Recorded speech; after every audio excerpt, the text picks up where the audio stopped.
సద్గురు జ్యోతిషాలయం వారి ఈ జ్యోతిషాస్త్ర రీత్యా ద్వాదశ రాశుల్లో ముందుగా మొట్టమొదటిది మేషరాశి.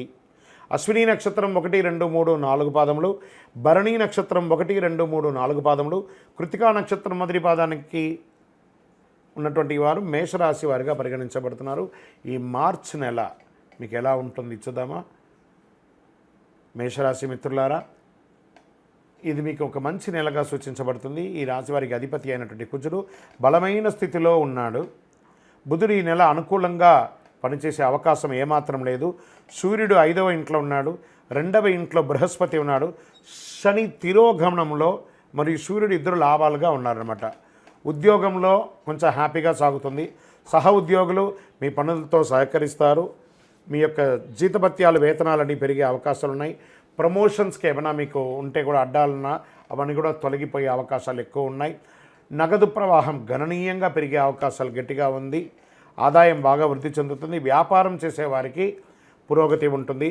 అమ్మకాలు లాభదాయకంగా ఉంటుంది. ప్రభుత్వం నుంచి మీరు ఆశించినటువంటి లైసెన్స్ కానీ పర్మిషన్స్ కానీ అవన్నీ కూడా వచ్చే అవకాశాలు ఉన్నాయి. మీ యొక్క బిజినెస్ని expansion of your business franchise మోడల్లోనో లేకపోతే వివిధ ప్రాంతాల్లోనో లేదా విదేశీయ వాణిజ్యం చేయాలనుకున్న వాళ్ళకి కూడా ఇది చాలా బాగా ఉంటుందని కూడా చెప్పచ్చు. రియల్ ఎస్టేట్ వ్యాపారం వారికి కూడా కలిసి వస్తుంది. ఇల్లు, భూమి మరియు ఇవన్నీ మీరు కొనుక్కునే అవకాశాలు ఉన్నాయి. లేదా గృహప్రవేశం లేదా భూమి పూజ చేసే యొక్క యోగం మీకు కలగబోతుందని కూడా చెప్పచ్చు. సమాజంలో ప్రముఖులు, ముఖ్యస్తుల యొక్క పరిచయాలు పెరుగుతాయి. ఆర్థిక వ్యవహారాల్లో చాలా అనుకూలంగా ఉంటుంది. సమాజంలో పలుకుబడి ఉన్న వాళ్ళతో మీరు కొన్ని పనులు సాధించుకుంటారు. చేపట్టిన పనులు అన్నింటిలోనూ విజయం సాధిస్తారు. కుటుంబ సభ్యులతో శుభకార్యాలకు వెళ్ళే అవకాశాలు ఉన్నాయి. చిన్ననాటి మిత్రుల యొక్క కలయిక ఆనందాన్ని కలిగిస్తుంది. మీకు కొద్దిపాటి అనారోగ్య సమస్యలు కనబడుతున్నాయి. లివర్కి సంబంధించి కానీ లేదా ప్రాంక్టియస్కి సంబంధించిన కానీ ఇవన్నీ కూడా ఒకసారి చెక్ చేసుకోండి. విద్యార్థులకి ఒక మంచి సమయం అని కూడా చెప్పచ్చు.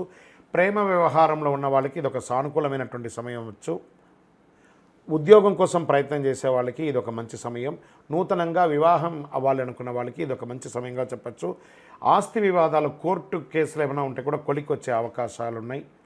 ఎన్నో రకాలైనటువంటి శుభవార్తలు వినే ఒక మంచి నెలగా ఉండొచ్చు. రాజకీయ నాయకులకి బలోపేతంగా ఉంటుంది.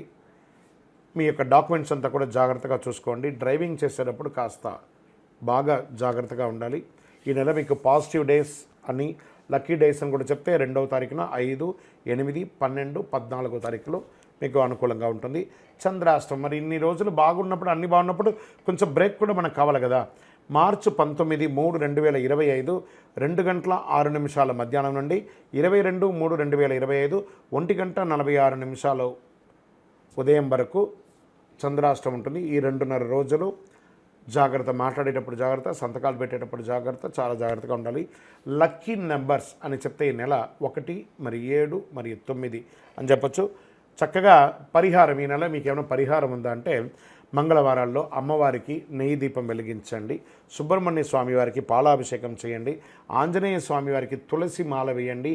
మీ వయస్సు ఎంత ఉందో అన్ని సంఖ్యతో కూడినటువంటి దీపం నువ్వుల నూనెతో దేవాలయంలో వెలిగించండి.